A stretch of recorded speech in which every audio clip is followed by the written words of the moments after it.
Good morning.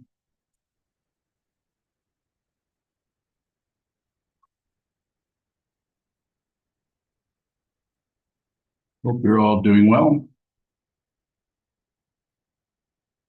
This morning's Dharma talk is titled Grabbing at Evidence. Grabbing at evidence for that. This happened, or you want evidence for that. You want to prove it. And we will continue to do that. The first situation is something shows up within a situation or something someone's saying or doing or any kind of activity, and that triggers something in us. And that which it triggers is yours. No one's dumping anything into you. It's yours. Being responsible for your emotions is what this path is about. So thought about this quite a bit over the years. And I have some notes. I'm actually going to read them. Usually I just jabber away, but I'm going to actually read this because there's some areas in here that I don't want to miss. And I want you to hear this. I want you to contemplate this. I want you to ask questions about this. Please don't let me off the hook. Grabbing evidence. Someone or some situation triggers us and negative feelings arise that were in us all along. You walk around, there's just a bundle of things that are trapped, hidden behind the wall, back in the shadows. They may never come out. You may live your whole life and actually miss your life because you have not looked deeply into your consciousness, which goes back to lifetime after lifetime after lifetime. Don't miss your life. No one is pouring those feelings into us. They were already there. A small trigger may touch off very intense, hardened feelings that we were ignoring, that were already deep in our mind stream.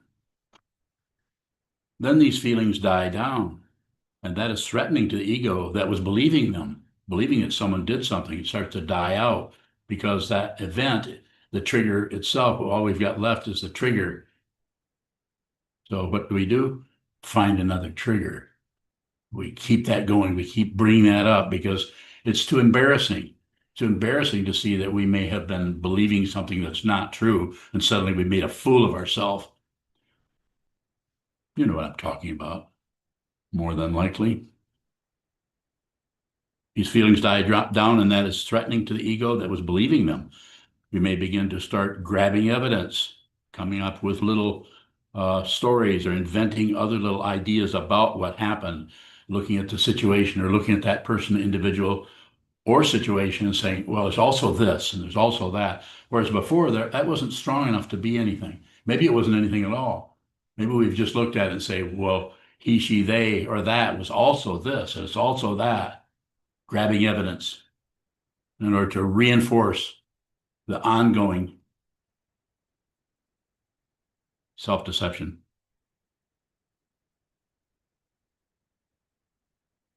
It would be too embarrassing to see that it was not a big deal, that we were just exaggerating the emotions and blaming someone for them rather than being responsible for our feelings, especially if you blew your stack, did something terrible.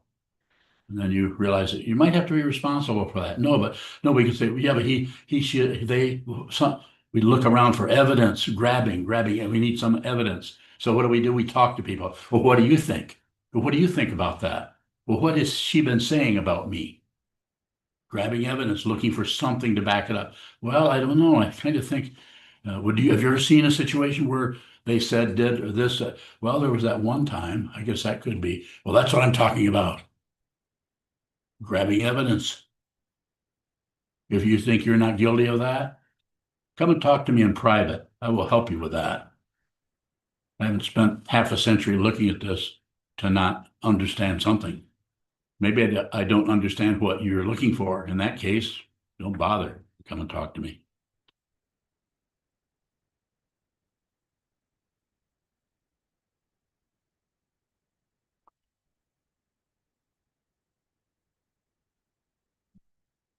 If there's a powerful awareness practice, there's a possibility you can see this, but there's no guarantee. if a teacher points this out to you, you may receive it as a teaching, or if the trigger has caused you to suffer deeply, then you may fight back and even blame the teacher and leave the teacher or the community. You know what I'm talking about. And what does the teacher do? Are they supposed to be just calm and quiet? Oh, people are just doing what they need to do. Well, that's actually true. They are. But the teacher is also a human being dealing with the same thing. If you think the teacher is somehow elevated, that His Holiness the 17th or the 16th Karmapa or Trungpa Rinpoche or Kobun Roshi or any other teacher, and I can name several, I won't, who have bad press. Maybe they do. Maybe they're terrible. Maybe they're charlatans. Maybe they're taking people's money and manipulating them. It's very possible. But it's also possible they're just pointing at the nature of your mind. Possible. Grabbing evidence. I don't know if there's another way to see this, but it is possible to train your mind to practice Zazen, practice Shikantaza, practice Shini and Laktam, Shamatha Vipassana, practice an awareness practice where you're looking at what's arising and falling away, so that when those things in your mind stream arise and fall away, there's a possibility you'll see that what is arising as an occurrence, that you're also adding something to that. You're not just receiving that clearly as it is. You're interpreting it. You're changing it. You're modifying it. You're translating into ego language. Well, they're hurting me. And then you'll get other people to agree, well, they did this. And, oh, it sounds like they're abusing you, or it sounds like they're mistreating you, or something. You can get agreement. If you get agreement for enough people, then you're pretty convinced that you're right. Go ahead, do that. Should you? No, you shouldn't. You should. This is your path. It's not mine. If you're in this community, you're in this Sangha, you are completely alone. The very nature of Sangha is you're alone. It is not a group of people. If you think it is, you're wrong.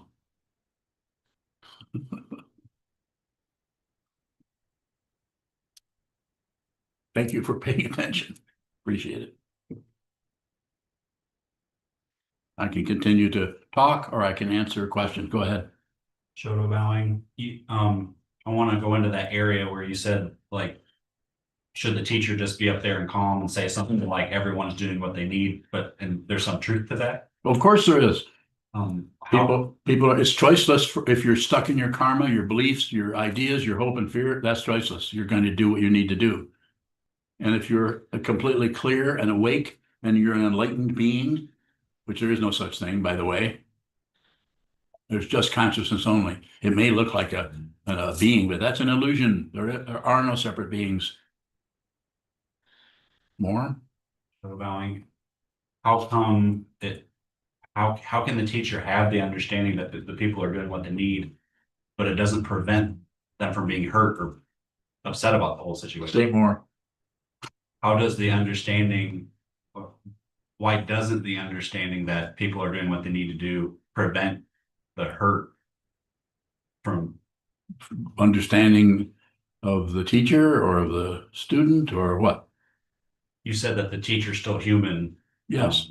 And I'm just wondering how come the understanding that everyone's doing what they need to do doesn't prevent you from being hurt when people are doing what It's they just need to like do? understanding that fire is hot, it's going to burn you.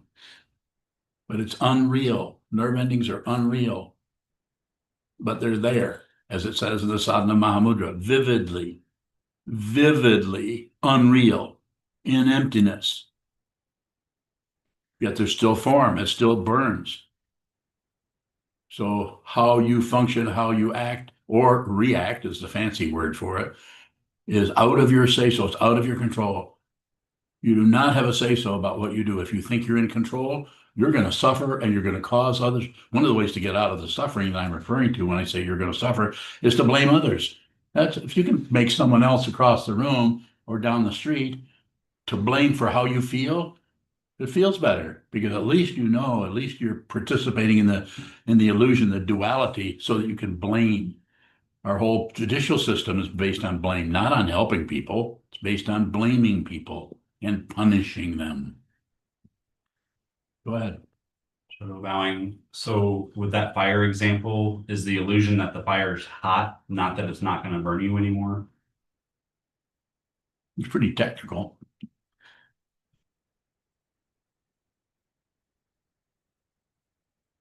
What do you all think? What do you think? Shadow bowing. I'm just thinking when you say this is the illusion. That is, the hotness is the illusion. The suffering, the first noble truth of the Buddha is life is suffering. And when he's in the third noble truth, when he talks about Nirodha, which is Sanskrit for comes to an end. What comes to an end is not the illusion, not the suffering, but it's the belief in it, that it's real. Shadow bowing. So if we're not feeling the suffering, is there still some overlay or separation to You're it? still feeling the suffering. The feeling is the illusion. More. Help me, help us. Shadow bowing. Is there some in the 12 links? Is there some place where we're producing a feeling or? Yes, you're producing it. That's why the 12 links are set up in such a way that you can go through it conceptually and see where something happens, you have a feeling about it, and then you start to act out of that feeling, either in grasping, rejecting, or shutting down. Is that what you're asking about? It's about observing that, not about stopping it or changing it. Although the instruction might be don't grasp. The instruction might be don't add. Don't do anything unless you have to. All those things, because if you put tension on that, that's when that part of the consciousness starts to show up that is a self that is unreal. You need to be aware of the self that's unreal, not get rid of it. If it's unreal, you don't need to get rid of it. More? Allowing, looking at the five skandhas, it looks like we can have a feeling and then at the feeling we can push, pull, or ignore the feeling. Is there some production before the feeling that's kicking the feeling up? What do you mean by before? When there's a trigger and it looks like it causes the emotion, Yes. can we see that before it's triggered? I'm not saying you can't. There's a possibility that you might, but you don't really need to look for that in a conceptual way to see, to locate that. The important thing, rather than go into an investigation based on trying to get a result or trying to get a better understanding or to try to get control, is just to receive what shows up. And that way you'll get it it'll come down exactly the proper corridor of the consciousness. Yes. So allowing, if one sees what this is there still uncovered things that are going to be triggered as they Yes. go through their life? Yeah, there's no guarantee. If you see that everything is an illusion and you see that everything is consciousness only, you're still here. There's still a human form. You still have ears, nose, tongue, body, mind, more than likely. Yes. So allowing, is there something different in the understanding of when something gets triggered when you see what this is? Yes. What is that difference? Just all the polarity just appears. It doesn't disappear, but its so-called validity as being over there or over here, that comes apart. You can't find any location in time or space that has any credential. Go ahead. Once you said, when I was having some difficulty with some stuff, you said it's just wind. You've had difficulty? When was that? I had it one time for 35 years so far. Okay. Go ahead. Wind? That's show valuing. Do the emotions start to take on a quality more like that? It's just wind coming through? Yes. It's the consciousness has become more and more simplified, getting closer and closer to the elements of wind, fire, water, and what's that other one? Ether. Earth, dirt. You get closer and closer to the underlayment that is more of a fundamental nature of what is happening. But to get to the complete fundamental nature of it, it's just consciousness only. And that still has a name, it's consciousness. Well, it's not even that. We need something, so we use consciousness. What's the Sanskrit for that? Vijnana. So we have consciousness, or we can go to the Sanskrit, which gives us a little feeling that maybe somebody back there knows something more than we do. Maybe somebody that speaks Sanskrit. Chisho, is Chisho? Probably not. Thank you. Yes, you're welcome. Thank you. Further questions if you have them.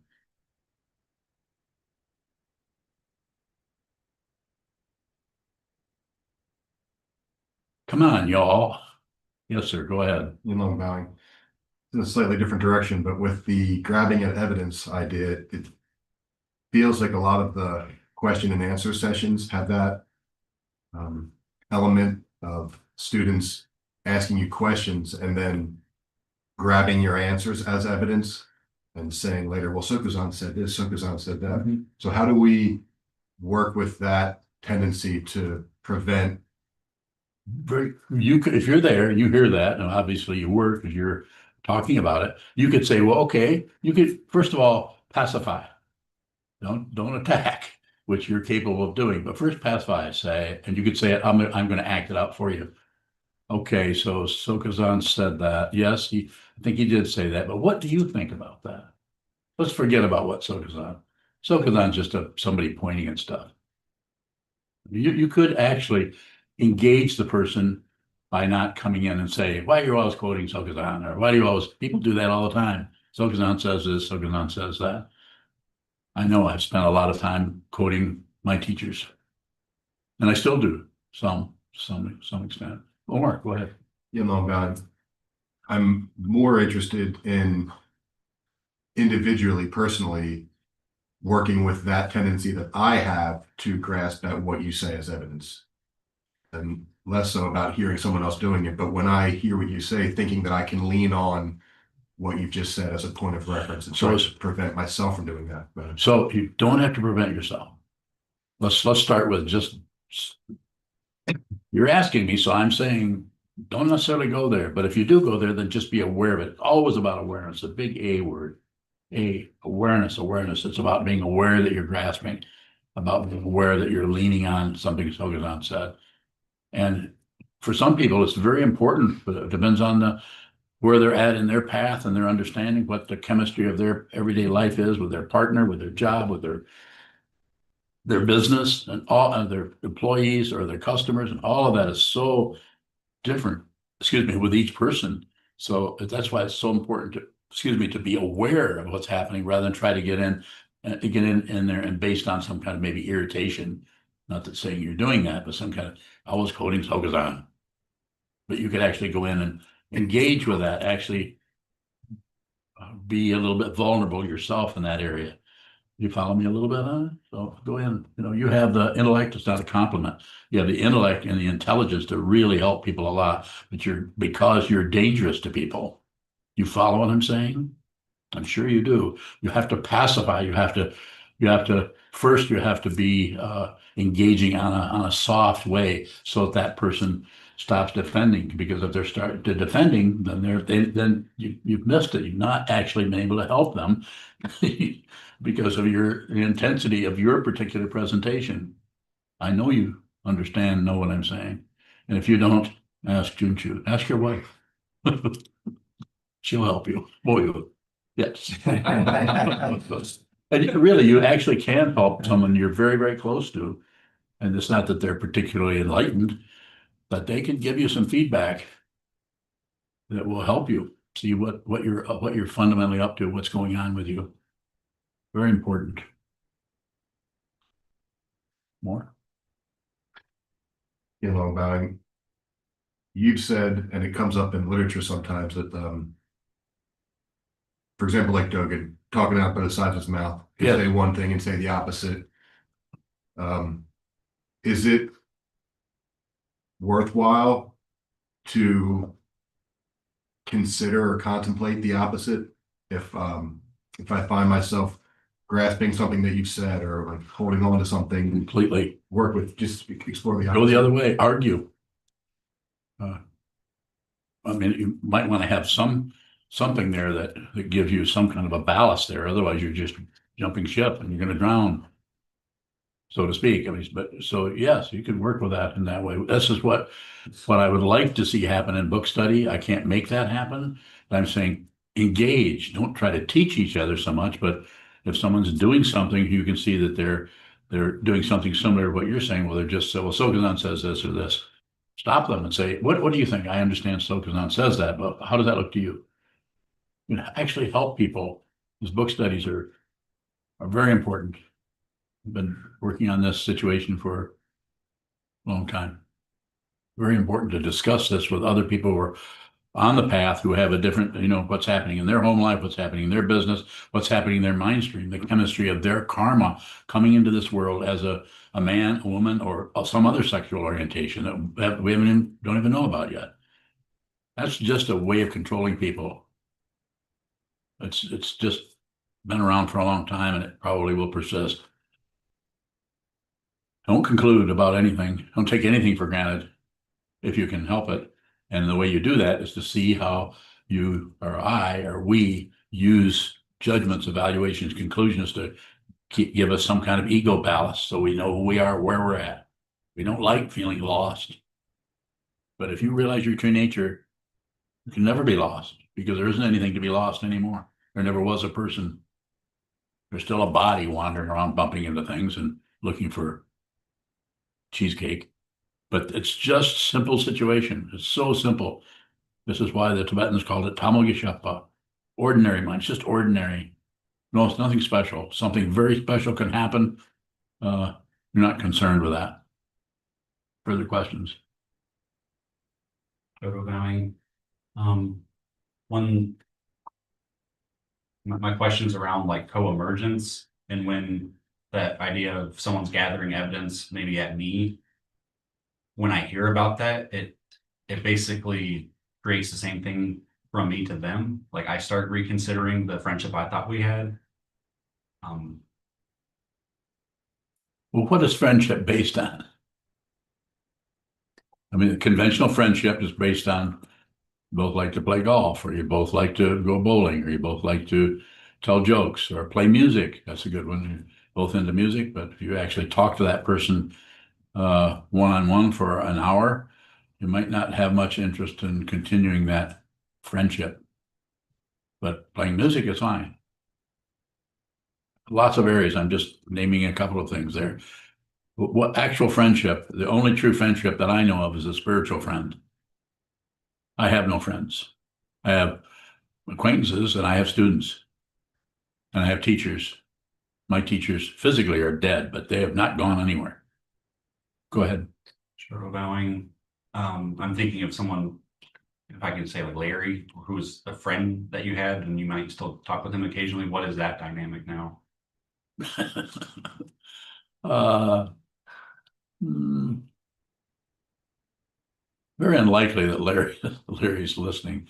Yes, someone I met when I was in the fourth grade. We were in the fourth grade. Very interesting friendship. So what do you want to know about it? And I'll try to respond. Bowing.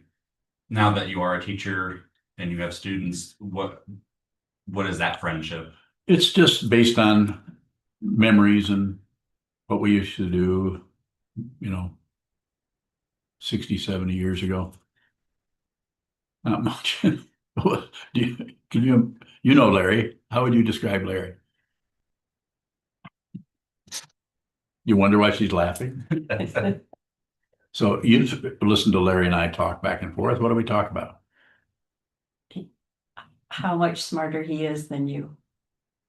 How much more he knows than I do. And so I listen to him. He used to actually say that when we were children. He says, I'm better than you. And seriously, he'd say, I'm better than you. I said, and of course, I bit, and I would say, no, you're not. He said, yes, I am.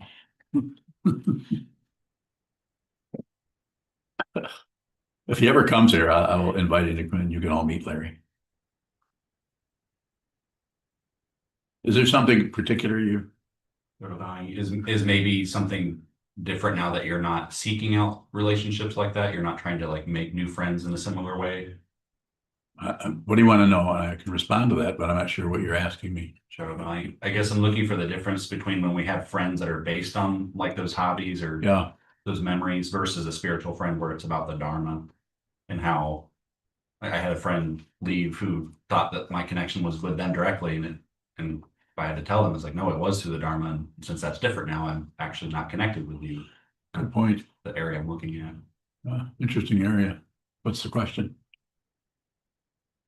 Total valuing. It seems like the spiritual friendship dynamic is very different, or it can be different. Does it include areas that would be contrary to like a regular friendship, like a spiritual friend? Yeah, a spiritual friend is someone who is endeavoring to help you see your true nature. And if that is a true teacher, then that spiritual friend is no longer confused about the nature of consciousness.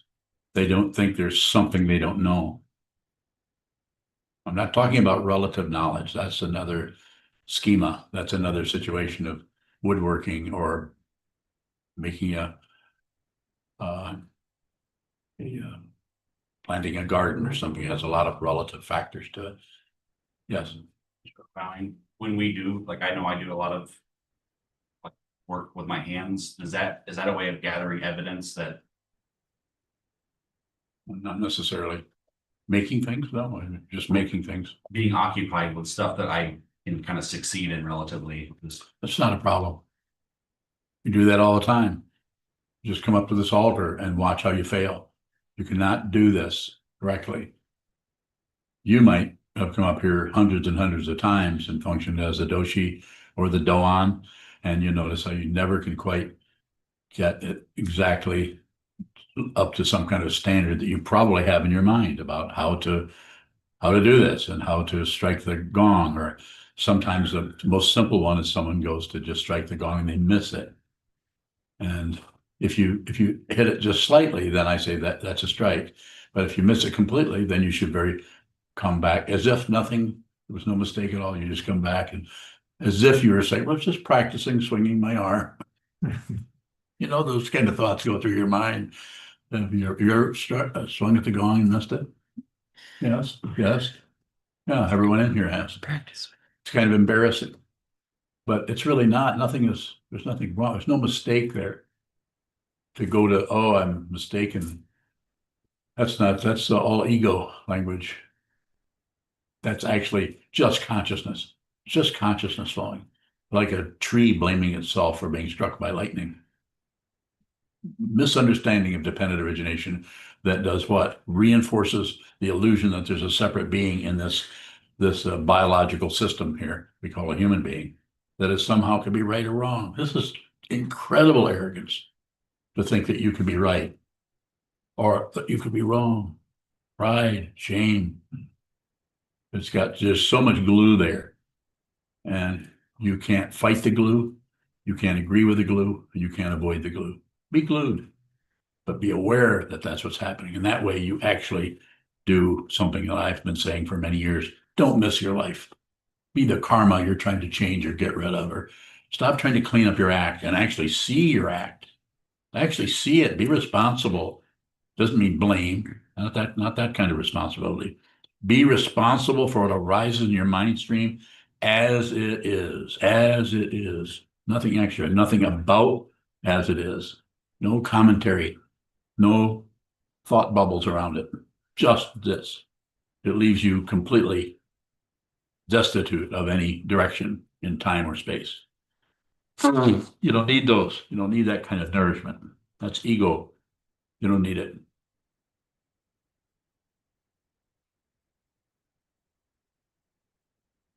Jen.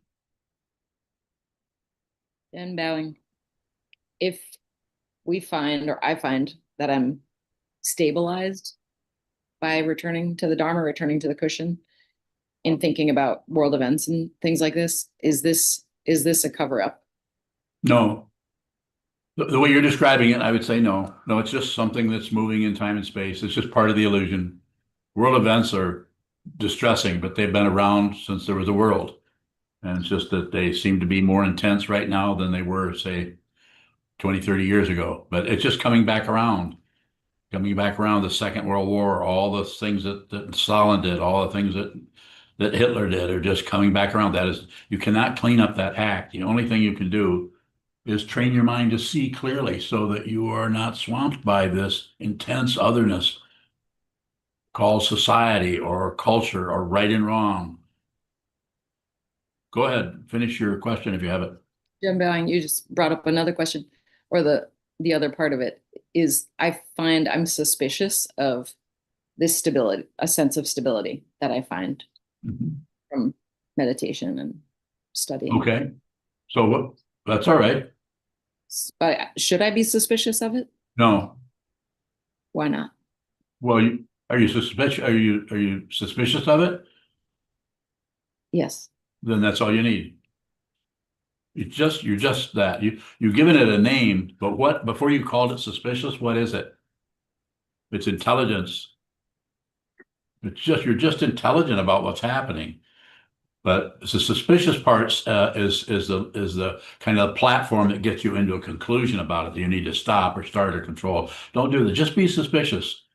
The other word is skeptical. Be skeptical of everything. Don't believe anything. Don't disbelieve anything, and don't ignore anything. A kind of an intelligent skepticism that doesn't go to war with anything, doesn't go to peace, doesn't go to war.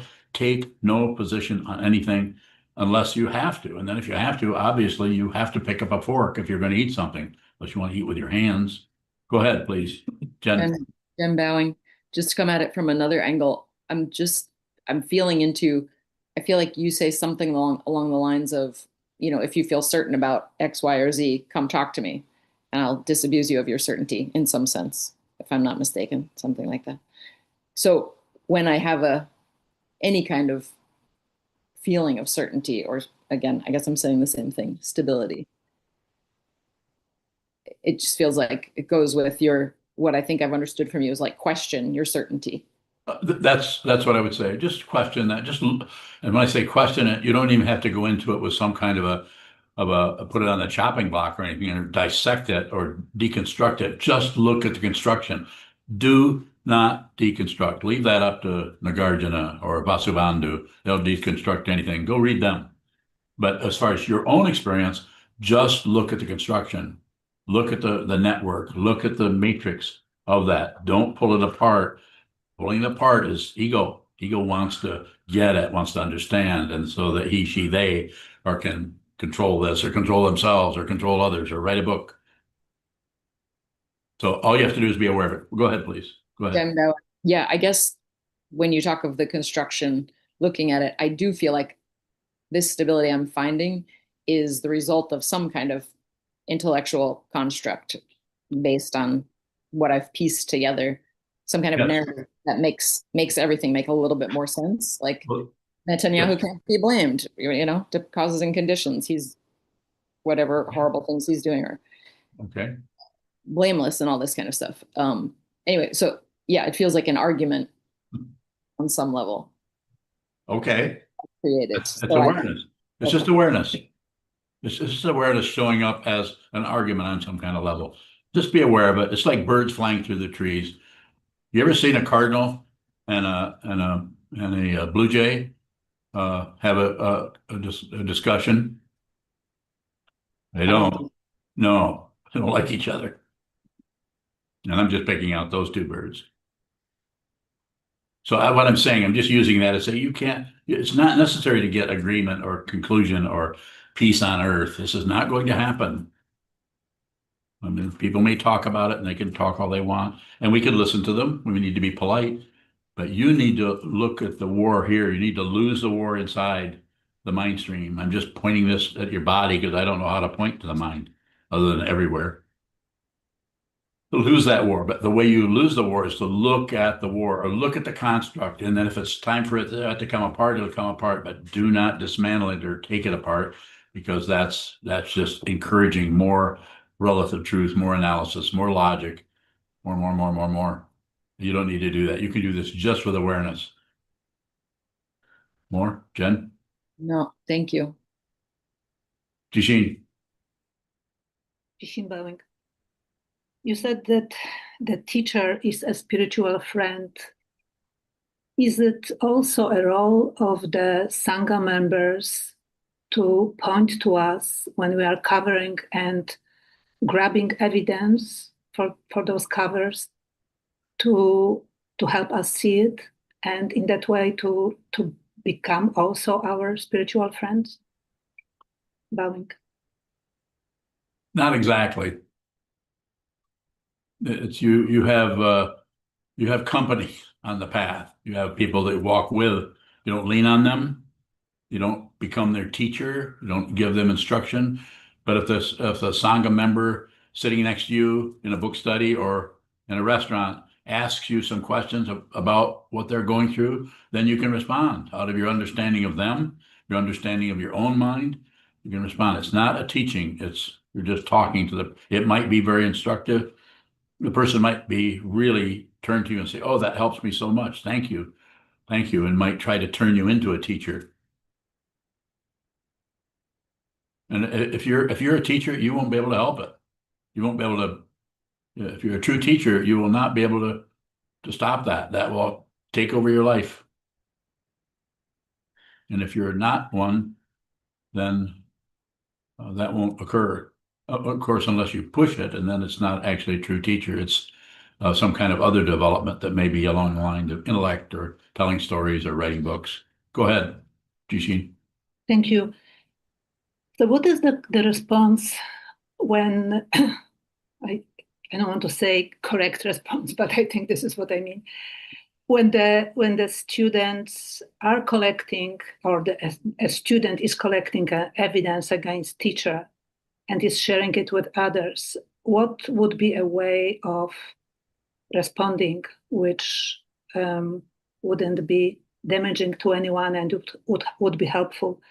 I don't think I understand what you're saying. I don't think there's a standard of that, but look at how believable if that person is saying something to you that is believable, then you could, they're giving you evidence that is their story, but that's not necessarily the truth.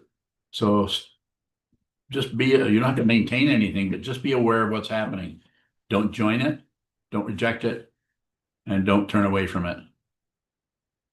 So there's no protocol that I know of. There's no standard for that other than your own innate intelligence.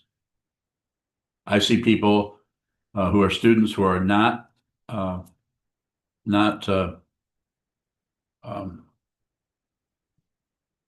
necessarily swayed by that kind of stuff.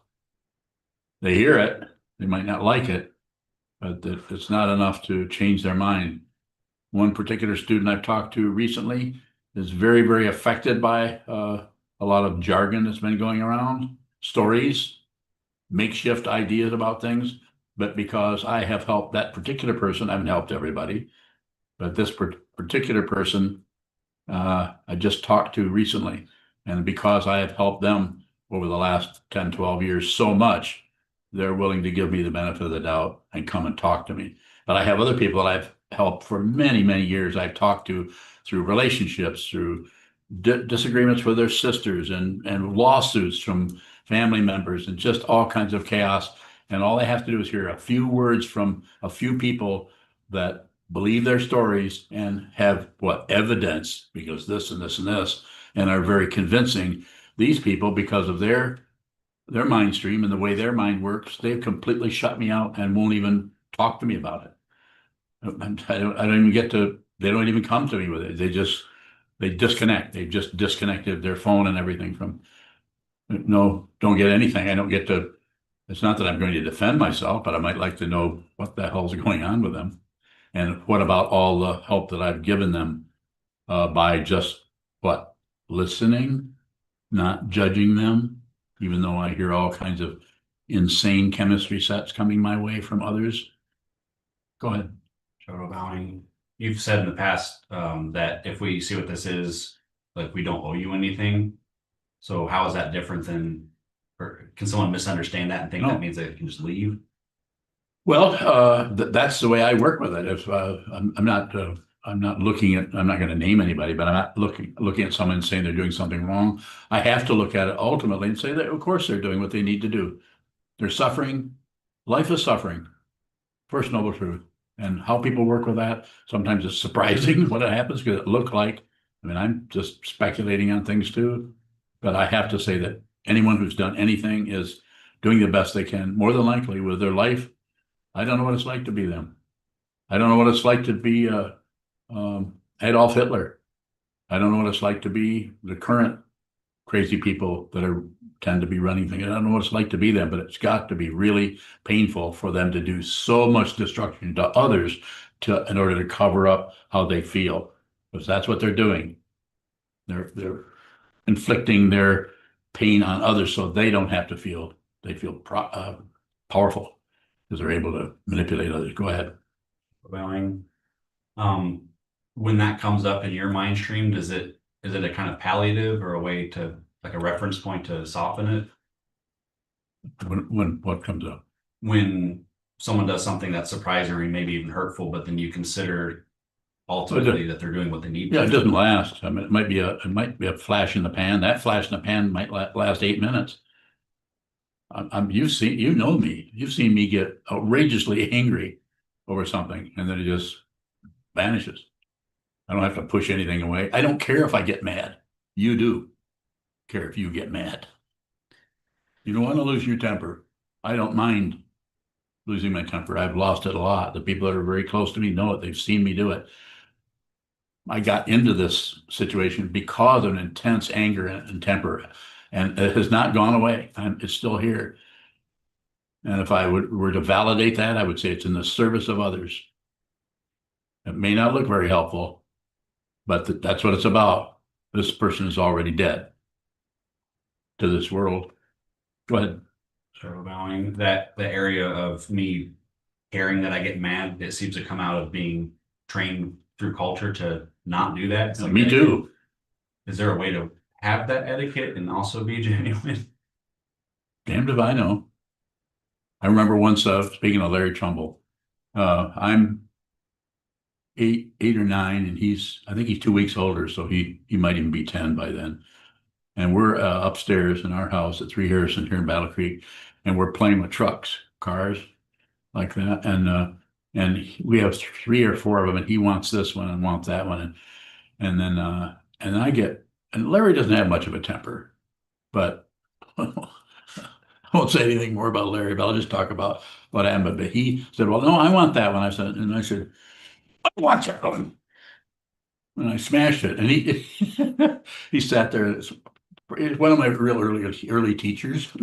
He said, "What'd you do that for?" And I said, he was he didn't get mad at me. He said, "What'd you do that for?" I mean, it broke the truck. And I said, "I was mad." And he said, I don't know what went on to that, but I could have just had the truck, but I wanted to get mad. And that's what I did. Thank you, Larry. Yes. Elena Bowing, that example is what I'm afraid of when I get mad. I'm afraid I'm going to cause destruction or I'm going to hurt someone. But it seems like your flash in the pan anger just comes and goes so fast that there's not as much destruction as there is with me. Has that changed through your practice? No, you get close to me and I might pop you in the nose. Probably not. There's some consideration for others, but it's strong. You've seen my anger in the last 5 or 6 hours, haven't you? And so have you, haven't you? These are people that are very close to me. I don't hold back, and I'm asking you not to do that either. There isn't anyone to hold back. Find that out. That doesn't mean you're because if everything is choiceless, you get to just do whatever you want. It's not, it's worse than that, and it's better than that. It's better than that because you won't do anything that you don't absolutely have to do. And if you have to do it, it's not a validation. Well, my karma is telling me you won't have any conversation. If somebody accuses you of something, you'll probably agree with them. It takes some time to receive the anger that comes up, without leaving it for what caused it, looking for evidence, without leaving leaving it for a way to shut it down, another kind of evidence that I can stop it. Can't stop it. You have no control. You can do this. You're a young woman, stay on the path. Stay on the path no matter what. Well, if this whole monastery falls apart, which it could, it's very teeter-tottery at times. Just stay on the path, return to the wall, return to the teacher, the teaching, the community. And I think the best example of that is the Buddha, the Dharma, the Sangha. You can do it. It just takes a while, and there will not be progress in the conventional sense. It's almost like a regression. It's like you feel like you're getting worse because you're beginning to look at things instead of covering them up. Yes. Dodo bowing. Earlier, you were more or less encouraging a kind of skepticism that doesn't believe, disbelieve, or look away. Talking to Jen? Yes. Yes. I think so. And I'm looking at the four karmas. When I have skepticism come up, it's more of an energy of destroy. Like we're Yes. trying to like pick it apart. Is there a way to go into skepticism with a pacify attitude? No. Well, first you have to, there has to be some kind of a wish or desire to help people, to help others, and help yourself. So to not go to war over it, it's difficult. If you're functioning as a teacher, that's a different situation. You don't make choices there. You're still in a position where you have relative choices. You can decide to just pacify it. Pacifying, enriching, magnetizing, and destroying are the four karmas that you're referring to. Go ahead. Bowing. Should we, as long as those choices are still available, should we be a chooser forever? Yes. Yes, use those structures. And at some point they just fall apart and you don't choose anything. You just see sometimes that you're enriching, so other times you're destroying, and other times you're pacifying. I'm totally responsible for everything, and I'm not responsible for anything at all. At the same time, it's called Advaita, non-dual. It's not a justification that I can go out and hurt people or abuse people or mistreat them, which I've been accused of many times. I would say if you don't want these teachings from this particular teacher, then keep your distance. But if you want this teaching, that's all I'm here to do, is to help you with that. To realize your true nature is practically impossible. And to ego, it feels impossible because ego wants to be included in the realization. Ego cannot be included. Ego comes apart in the midst of that mandala, that Bodhi mandala, that awakening circle, which starts right on the cushion and starts right in the community. Comes apart. Not particularly pleasant. Go ahead. Any other questions? Ilka Bowing, some questions from YouTube. Shane Bowing, seems like every couple minutes I become aware that I was unaware, whereas some people go their whole lives on autopilot. Is that the basic difference? For a while. Eventually, there's no one who's aware, so therefore you actually won't even know you're aware. The polarity is what causes, it's a progressive situation that doesn't actually lead somewhere else. It's more like it goes the other way. It becomes closer and closer to just this, rather than going out to some kind of wisdom. You realize that this is the wisdom, and there's no one here. And wisdom doesn't see anything else but wisdom. Just another way of using concepts or words to point to something that's indescribable. Ilka Bowing, Shane has a second question. Is men Jew when two people give each other their complete undivided attention? The Japanese word, menju. Yes. Yes. Yeah, I suppose.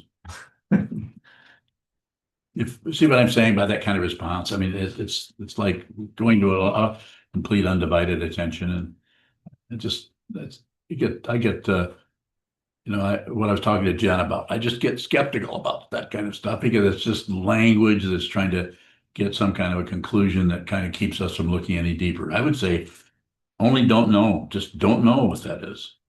When you're talking to somebody, just don't know, don't understand. I couldn't help anybody if I thought I knew a bunch of things that you guys don't. I couldn't help you.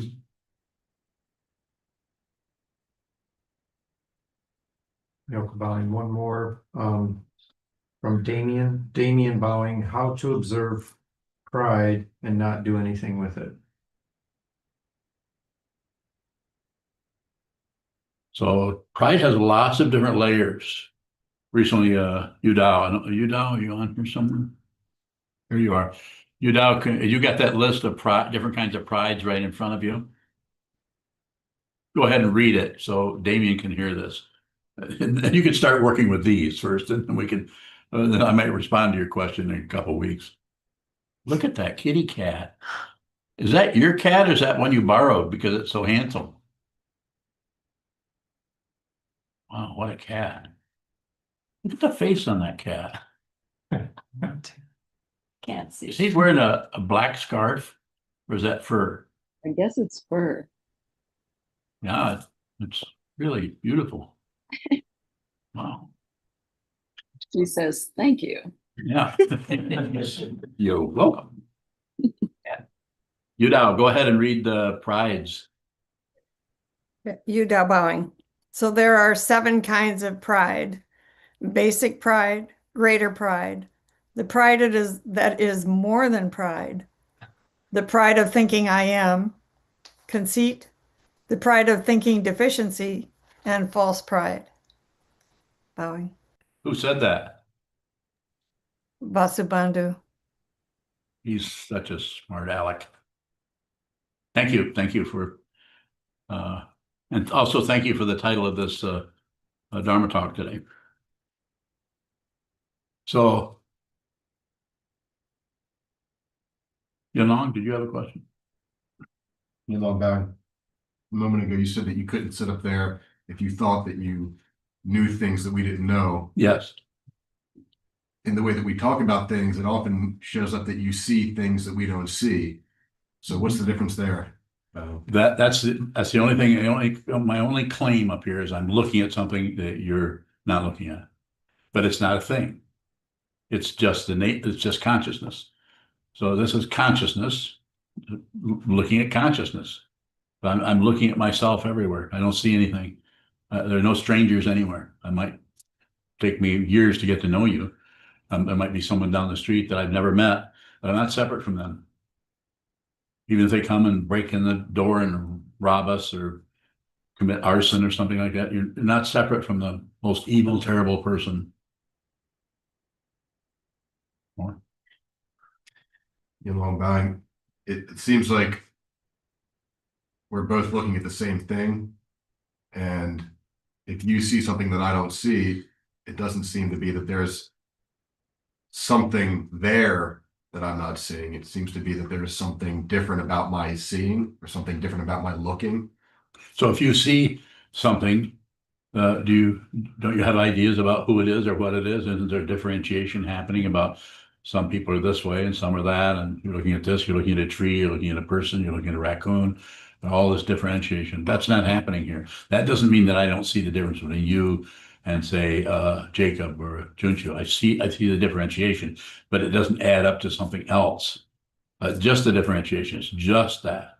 It's just that difference. It's just like it's like if you look at your hand, you don't have a favorite finger. And probably if you do, it'd be your thumb. And that's not even a finger, is it? The thumb a finger? Technical response here from someone who knows. James, you don't know, do you? Well, James don't. Yeah, I mean, if you go by embryology, it is a finger because they both, develop the same way. But Okay, I'll get back to you in a minute. I'm not finished with Yin Long, so I'll come back to you in a minute, James, and we'll work with your question after I look at Jen's kitty cat.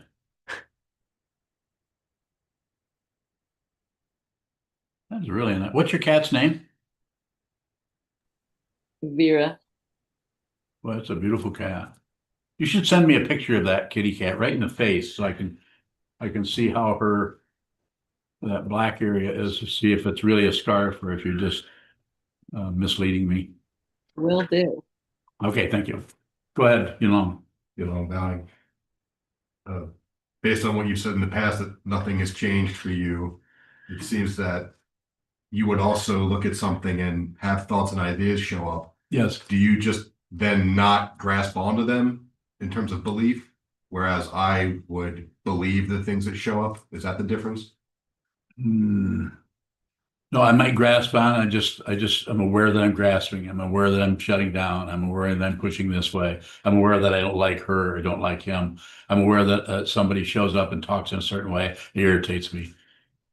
I'm just, things are just coming and going, but there's no central idea that someone takes a stand or opinion or likes something, doesn't like something. The like and the dislike is there, but there's no personhood that is accumulating information on that, storing up judgments or so that might be some kind of a change, but it doesn't show up as a change because it looks the same, feels the same, seems it's the same. You know what I'm saying? So then even if you see something, it triggers an idea or a feeling, and you believe that, you just are aware that you're believing that, whereas Yes. I'm not aware that I'm believing that. Well, I can't really speak for you, but it seems that's probably what is happening. Something like that. But nothing, yes. So allowing, with that, I think you actually said that that's not happening with you. Like you were saying, like with us, we might think people are like this and not like that, but that's not happening there. Or it may be. You cannot find a reference point in it.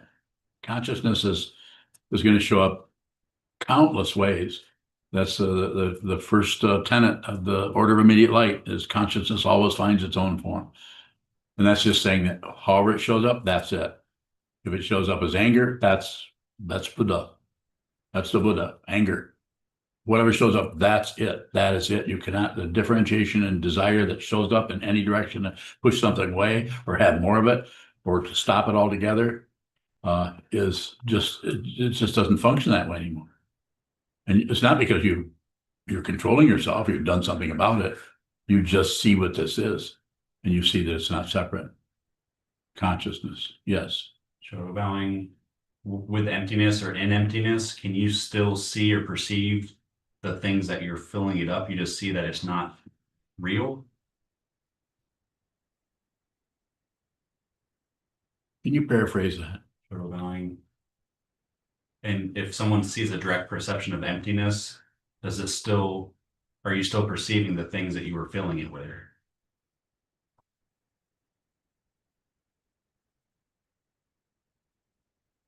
So nothing has really changed. There's no, it's difficult to go in that area without collecting some kind of a conclusion about it. And so that's what's missing. The conclusion is it's everything is empty of what you think it is. So whatever shows up, it's empty of any otherness. So you can't really conclude anything. Consciousness is liberated. You're not concerned whether you live or die because you know that's an illusion. That doesn't mean you're going to stop eating or stop functioning or stop or come inside when it's cold or something like that. You'll still function relatively with just complete sanity about the whole thing. Sort of allowing. Clarissa, hold it. Clarissa, go ahead. Of course, Brian. So you said earlier that to take no position unless you have to. Yeah. What does it mean to have to do something? You'll be doing it. You have to do it. And that, just to follow a little bit further, that will, as you practice, that there'll be less and less situations, more than likely, of having to do that. You'll see that you really don't have to do that. Whereas before, it was kind of a knee jerk. I need to do that. I need to stop this. I need to push on this. I need to run away. I need to get closer. I need to get further away. But the more you look at it, the more you're less likely to do much of anything.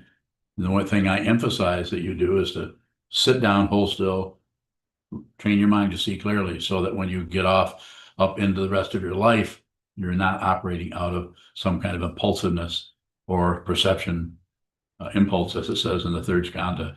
Perceive something and there's immediately an idea about what that is. Perception, impulse, perception. And actually you can just receive the perception called consciousness only. You're not concerned about whether it's threatening to you or whether it's helpful or whether it's of not of no import. Consciousness. More?